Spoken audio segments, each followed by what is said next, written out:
everyone. Whoops. Welcome back to my channel. If you're new here, welcome to my channel. That's Kid Socks. Of course, you know, the other two videos, he was fine. This video, for whatever reason, he decided that he needs to jump up here. Anywho. Crazy cat. So I'm planting some seeds today.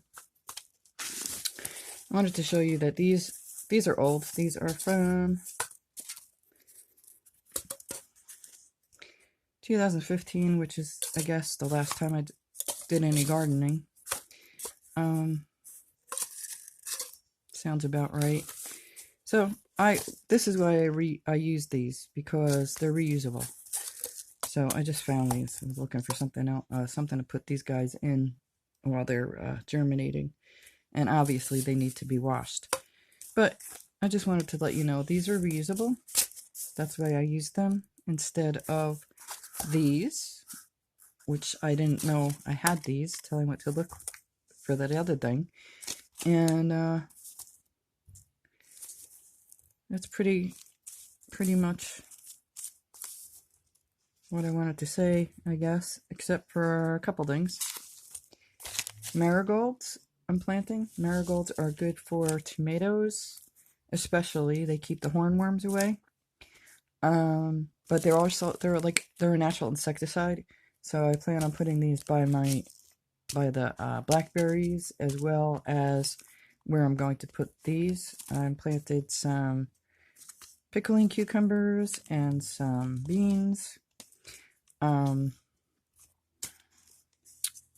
That's today. You can direct sow beans and cucumbers, but I live in New York State, and our last frost date is usually Memorial Day weekend. So that'll give these plenty of time to grow, and I could get a good, decent harvest from them.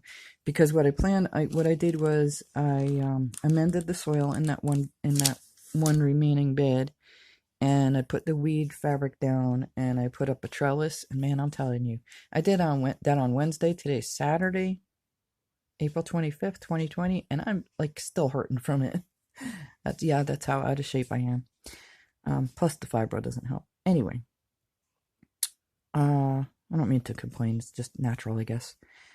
So I planted some of these. These are pretty cool. They're purple when they're growing, but when you cook them, they're green.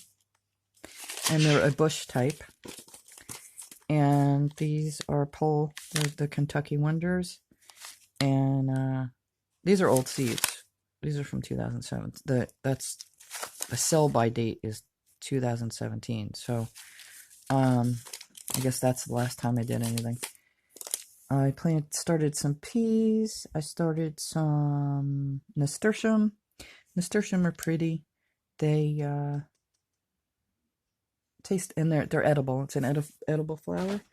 They taste like pepper, like peppery. I don't know what I did with the seeds. I also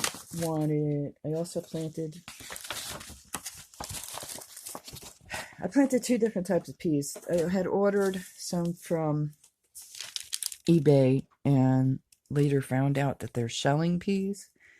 So, and then I ended up finding the peas that I did plant, which I love, like eating them fresh, like a fresh green bean in the pod. They are so good. Sweet. They're so sweet. I think they're called Little Wonders. So I started them. I got them started in the house. It's late, really, to be starting seeds. But, like I said, our normal frost date is the end of May. So these at least will have a good head start. Supposedly this year, the last frost date is, I saw two things. I saw one, May 4th, which I really doubt, highly doubt. And the other one I saw between the 10th and the 20th. So I'll push it until the 20th. I would rather be safe than sorry. And I've actually gone down the route where you had to cover them with the frost, and it's a lot of work, you know, especially for me. It's a lot of work. So I'm going to, these are the Aristotle basil seeds that I saved from my plant. I'm going to start them. I'm going to start some scarlet sage. Scarlet sage will attract the pollinators into the yard. Also scarlet runner beans. I'm going to try a couple more times. The one bean that I planted doesn't look like it's doing anything. But plus I'm going to start some oregano, maybe some thyme. I'll tell you, if you save your seeds, all you have to do to save them is let them go to flower at the end of the season. Cut the flowers off, cut the stem off, and put it hang it upside down in a paper bag, and just let them dry like that. And later go through them like I did yesterday, years later. And you save seeds. I saved a whole bunch of seeds, but I don't know if these will take, but I'm going to try it. It's a tiny leaf basil, very tiny, but very flavorful as well. What else did I want to start? I don't know if my strawberries are going to make it. They didn't look too good. So I might just take them out of there and use that bed for kale. Did I tell you the purple beans are a bush bean? So I figured on the trellis I could do the pole beans, the pickling cucumbers, and peas while I'm waiting for the squash to take off. And what grew? Sweet dumpling squash grew. Honey nut just popped up, and buttercup grew. So I figured I could put them all in the same bed, and we will see what happens. So anyway, marigold seeds are natural insecticide. I want to get a bunch of these growing because I want to put them by the blackberries. I want to put them in with the rhubarb and whatever else I put in there. And I want to, because in with the rhubarb, there's those earwigs. I can't stand those things. They creep me out. So I'm hoping that the marigolds will help that situation out. And I guess they're all over the yard too. So I'm going to plant, like, hopefully get 20 marigold plants. Hopefully put them in the other bed that I just got the trellis up in also. Anyway, that's what I'm doing. I haven't been doing much other than yesterday I sorted through all the seeds I have, which I have a lot of seeds. Sorry about the bird. And, wait, hang on. Let me close the door. Okay, sorry about that. So the first year I was here, oh my gosh, the garden was gorgeous. It was so full. It was huge. It was huge. And, like, because I'd started 36 different types of tomato plants. Not different types, but 36 tomato plants. Gosh, plus peppers, different types of peppers. Anyway, so there's only 2 beefsteak growing, and there's, I don't know how many, I guess like 8 or 9 romas growing, which I'm shocked because they're old seeds. So anyway, the point of this is you can reuse these, so they're a little bit better and more economical than these, and earthwise better. I wanted to tell you about the marigold, and I wanted to tell you about the sage, and the scarlet runner beans also will attract pollinators. So there's things that you can do that are natural, like these are a natural insecticide. It'll deter bugs, you know. And if these don't take off, if these don't grow, I'm going to be buying them because it, you know, like I said, it's better for, it's a natural insecticide rather than using any kind of spray or anything like that. Although you can use neem oil as well, but I don't know how well that would work on kale and that type of thing. What else? And the, you need red flowers will attract the pollinators into your garden to start. So that's why you do the scarlet sage and the scarlet runner beans. because that'll attract them into the garden, and then once they're in the garden, then they'll see the other stuff and they'll pollinate stuff for you. You don't have to, like beans and peas, anything that requires a flower to produce fruit. If you grew them in the house, you would have to hand pollinate them because they have to be pollinated in order for the fruit to grow. You can grow lettuce or spinach or kale, that type of thing in the house, because although as long as you have enough light, you can grow them.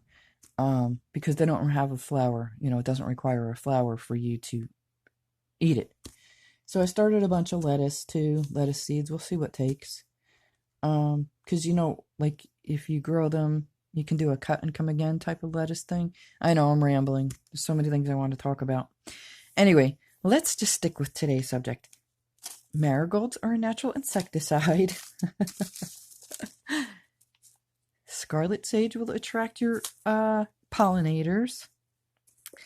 And these are bush beans. These are bush beans. The purple. And the Kentucky Wonders are pole beans, so they need to be trellised. Cucumbers need to be, the ones I have need to be trellised. National pickling. And a pickling.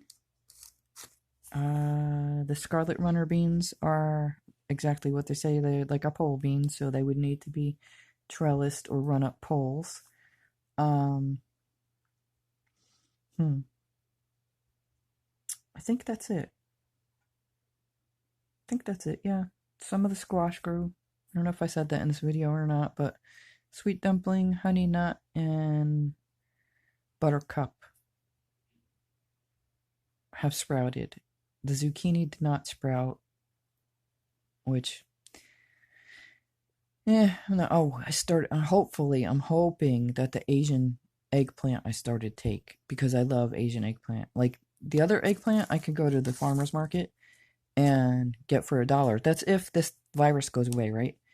So anyway, I love the Asian eggplant, especially in an eggplant and garlic sauce dish. Oh my gosh, so good. So tasty. What else? I'm gonna plant more basil because I only have one little basil plant that took. Plus this Aristotle basil. And some oregano, some herbs. I know I'm going a little late. It's April 25th, but we have a late start anyway. So, and you can just plant the beans, or you could sow the beans right in the ground. But because we have a late frost date, I'd rather have them. Plus, I'd rather get them started in the house. Plus, because of that weed barrier stuff, I would have to pull it back to plant the seeds and leave it exposed, so then the weeds will come back. So I'd rather just start them. That way I can, when these get going, I can plant them, and it'll all be good. So I think that's it. I'm not certain, but I think that's it. I don't want to go on any kind of rants or anything like that. Basically reusable. Of course, they have to be washed, because I just dumped them, and yeah, I do things sometimes when I'm exhausted, and I just leave it like that because I forget. I'm not perfect. I'm human. Oh, my pumpkin finally decided to start breaking down, so maybe I'll just take those seeds out. I noticed that today. I think I probably got some seed water on it. So that bit the dust, and I'm going to take the seeds and dry them. Take the seeds out of it and dry them. They should be nice and fertile, I would think. Yep, that's it. That's all I have for you today. So if you have a late frost date like we do here, start them in the house. They'll get a good head start. Yes, you can grow them you can sow them in the soil if you live in a warmer climate. But we live up here in the north, which I like, because I can't deal with hot summers. I can't deal with heat. Can't breathe in humidity. So, anyway, that's all I wanted to tell you. Is get them started if you live in the north and if you didn't start them yet. And oh yeah, the peas. Did I mention the peas in this video? I had ordered peas from eBay, and I found out that they're shelling peas, so I started the other peas in the house. Those I could probably get away with starting outside, but I figured I'd start them in the house. And they were really good. They were, I probably said this in the beginning of the video, but those other peas that I started are snap pea, and the snap peas you can eat the pods. And oh my gosh, they're so good, so sweet. I was eating them right off the plant the last time I grew them. Anyway, that's it. That's all I have to tell you. Hope everybody's doing well. I hope nobody is sick. I hope everybody stays safe. Have a great weekend, and thank you very much for watching. I truly appreciate it. I think I'm up to 62 subscribers. Woohoo! Thank you. Hi. Thank you. Thank you for subscribing. I appreciate it. I'm trying to, like, I'm not consistent with videos because of a few things, you know, like sometimes I don't have the energy. Sometimes I just can't think, like, and when I tend to dwell on negative things like the virus and stuff like that. So, and then once I do that, I get depressed, and yeah, so long story short, I'm not consistent with videos. So if you're new here, that's why. Anyway, that's all I have for you today. Stay safe, everybody. Have a great weekend, and thank you so much for watching. Talk to you soon. Bye for now.